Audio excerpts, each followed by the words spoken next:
Nananawagan si Senator Risa Hontiveros na panumpain na ang mga bagong halal na senator bilang senator judges sa impeachment trial ni Vice President Sara Duterte. Live mula sa TV5 Media Center, nangunguna sa balita si News 5 Senate Correspondent Mean Los Baños. Mean, bakit to nasabi ni Senator Risa gayong July 29 pa inasa magko-convene ang Senate Impeachment Court? Jiggy, kasi technically, simula na rin naman na talaga ng 20th Congress, simula kahapon ng tanghali, June 30. So para kay Senator Risa Hontiveros, what's preventing them para ipatake na ng oath o pasumpain na yung mga bagong halal na senador para maging senator judge na sila at maging handa sila anumang oras na kailangan mag-reconvene o mag-convene na muli ang impeachment court. Oras kasi na mag-convene yung impeachment court, ang gusto niya, Senator Risa Hontiveros, agad na mapag-usapan yung naging sagot ni VP Sara sa impeachment complaint laban sa kanya o yung ipinasa niya sa Senado na answer ad cautelam. Ganon din yung reply ng prosecution dito, at ang hinihiling nga ni Senator Risa Hontiveros, sana daw wala nang delay o abelya mula ngayon hanggang sa July 29 sa inaasahan na pagko-convene ng impeachment court o mas maaga pa sa July 29 kung sakasakali. Jiggy, narito ang bahagi ng pahayag ni Senator Risa Hontiveros. The court is in session now. So at any time, pwedeng tawagin ni presiding officer yung lahat ng 12 or isa-isa. The Senate impeachment rules say as they arrive. So pwedeng 1 by 1 sila, 2 by 2, all 12, it doesn't matter. Mayan, paano kung ipilit ng defense team ni VP Sara na ipabasurang impeachment case? Anong plano ng mga senador?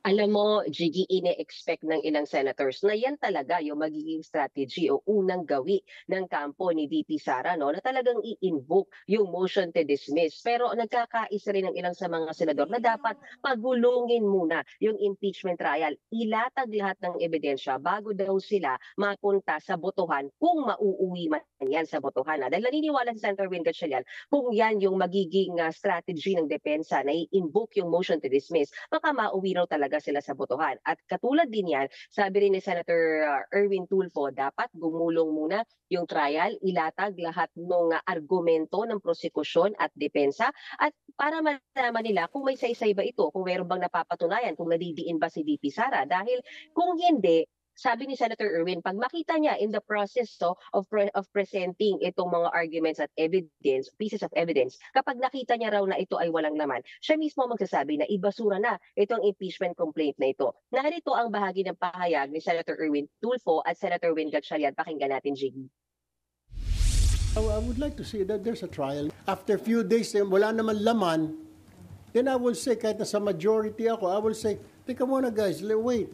Wala naman laman nito puro hearsay ito Then why don't we just dismiss this? I am very sure i-invoke ulit yun ng mga defense lawyers.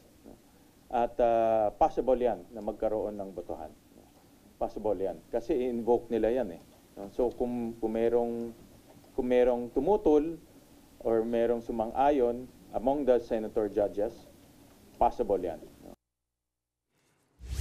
May inaantay at hinihingi ang Senate Impeachment Court sa prosekusyon na isang resolusyon nagsasabing desidido ang 20th Congress na ituloy ang impeachment laban kay VP Sara. Paano kung hindi nila ito maipasa? Para kay Senator Tito Soto, na tanong siya kaugnay niya, may compliance o wala, kulang o kompleto yung ibibigay ng prosekusyon.